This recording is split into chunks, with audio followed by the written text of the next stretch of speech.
So this kind of happens quite frequently to me. I can be working away on a model. So, for instance, this Doctor Who style console, which, by the way, is nowhere near complete, so please don't judge it. But you're working away on a project, and then you inadvertently come up with a texture which actually looks really quite cool. Specifically, in this case, we're talking about this bit in the middle here. I think that's quite a cool effect that's actually quite universal. Could use that on a lot of things in the future. So I thought, you know what, let's make a quick tutorial on how that effect is done. So if I can get this off the screen. Goodbye.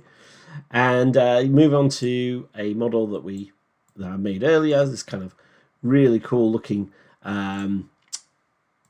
Star Trek Nacelle type shape. Okay, you gotta use your imagination a little bit, but you imagine that being strapped to the side of the Enterprise.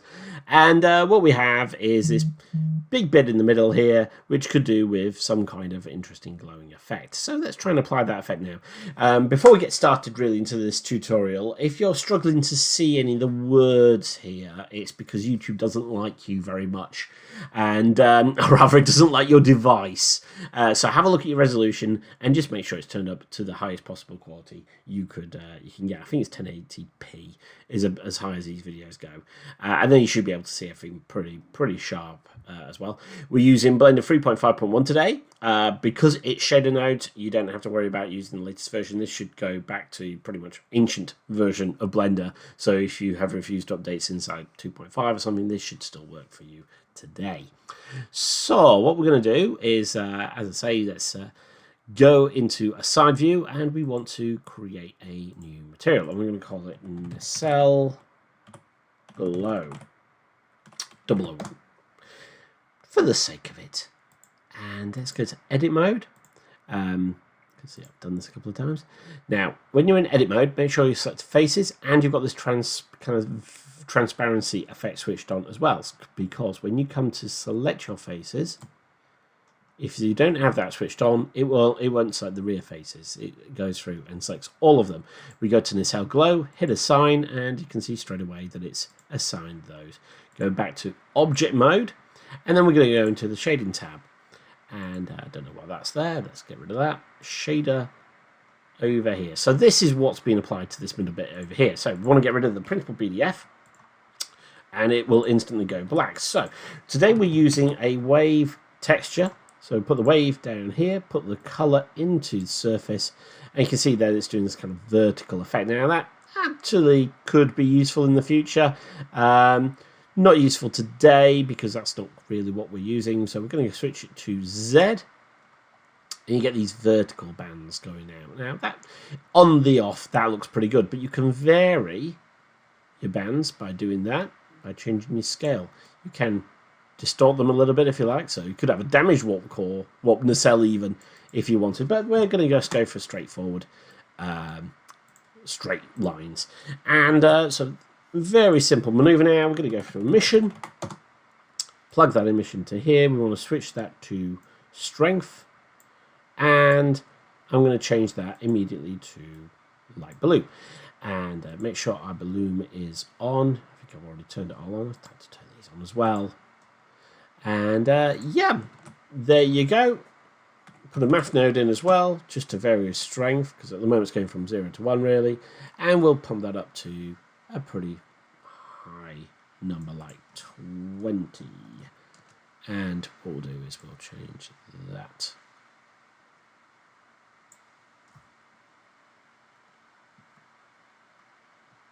Oh yes, multiply. There we go. I had a moment there where I went, why is that just appearing like a blank?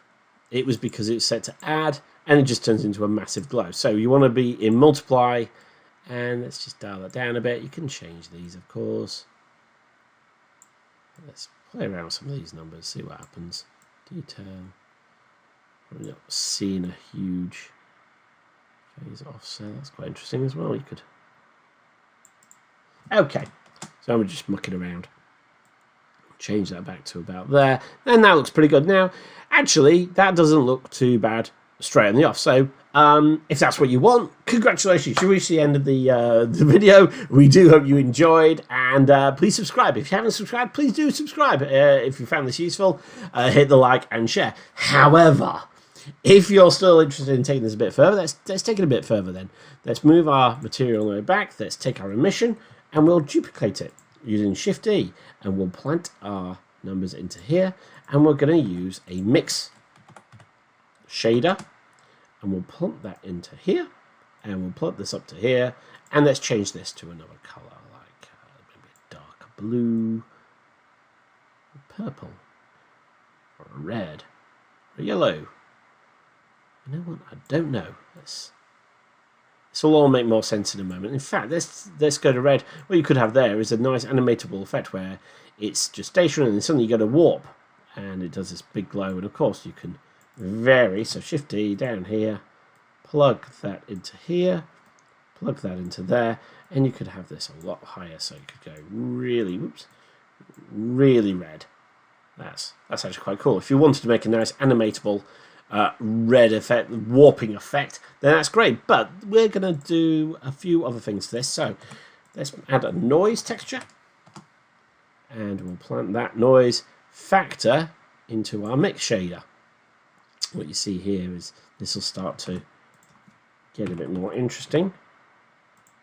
So what that's essentially doing is that's telling the mix shader where to put these emissions. So if I start to dial that up, you can start to see things like this. Now this is where you might be better off having a darker blue, maybe a green. Again, mix it, play with it, find something that suits you. And let's just drag that up. That's quite profound. Let's make that over here somewhere. There you go. That looks quite interesting, doesn't it? Okay, so now what we've done is we've added a bit of noise, and that's given this a bit more detail. It's made it a little bit more interesting, hasn't it? So what we're going to do is go another step further. Make sure your node wrangler is switched on. Go to preferences, type node into add-ons. Make sure that's clicked because we're going to go to noise, hit Control T, and we're going to go to object. And immediately it looks quite interesting. And we can add some animatable type effects. You can even go to foreign there, and we can even do that. So we can give it a bit of life. So it was a quick throw together type effect. That looks pretty cool. But now we're going to add something else to it. We're going to add another mix shader. We'll plant it into this one down here. Actually, that's correct. I want another noise texture. So Shift and D. Let's plant that one off into here. And we're going to take the factor, plug it into there. And what that's going to do is create some black spots. Well, we need to put a shader, a color ramp in there as well. Then what we can do, there we go. You could just, why is that? Okay, so we've got to bring them close together. That's how it works. Of course, we're using the same values as here, so it's actually better if we just kind of mix that up a bit. So just an extra little kind of bonus thing. In fact, let's go to B-spline. So what it does is it kind of mixes this off. So it isn't quite black. Put the black down to there. There we go. So you could add quite a lot of things going on here, and of course that makes it all very animatable. And in fact, let's just very quickly put a say -5, go to a timeline, 0, yep, insert keyframe, end, insert keyframe, back here somewhere, so that divided by 2, and make that 0, insert keyframe. You're actually sometimes better off looking at the graph editor to see exactly what it's done, so there we go. And let's just see what that's produced.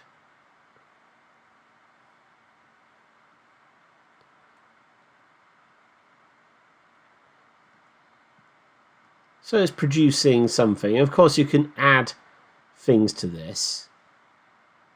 Could actually, you know what? We've got a couple of minutes. Let's just play.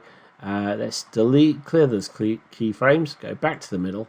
Insert another keyframe.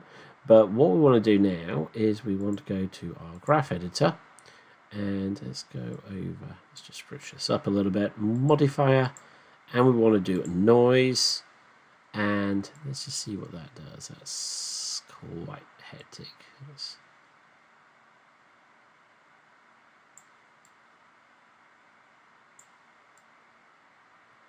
stretch that out a bit. And let's just see how that looks.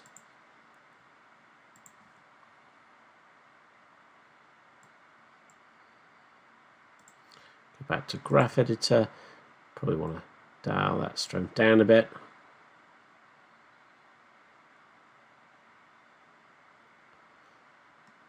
Yeah, you can suddenly add some very basic effects in here, and you can probably add a bit of an effect down there as well. So let's insert a keyframe as well.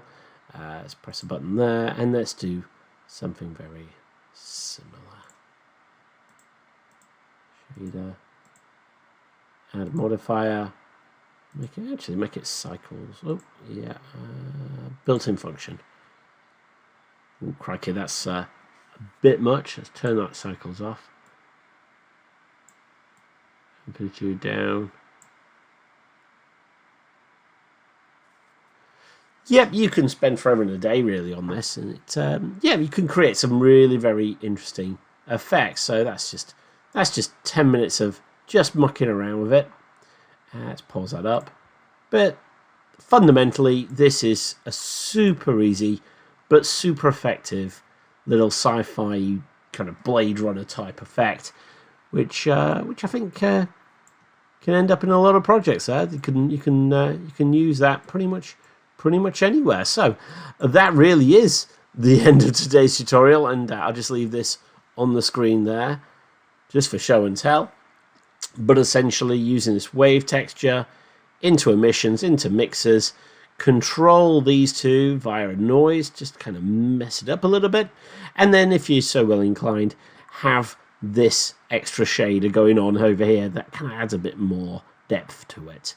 And yeah, that's pretty much it. So awesome. If you enjoyed that, then please do consider giving it a like, and if you haven't subscribed, please do subscribe. We've got loads of stuff going on. Working on a project currently involving a Doctor Who type console, which kind of hope to show and tell in the not too distant future. Kind of a unification of all the other tutorials that I've put together, kind of get everything into one space, which should be interesting for show and tell. But yeah, that concludes today's tutorial. So yeah, any problems, give me a shout. Otherwise, enjoy and have fun.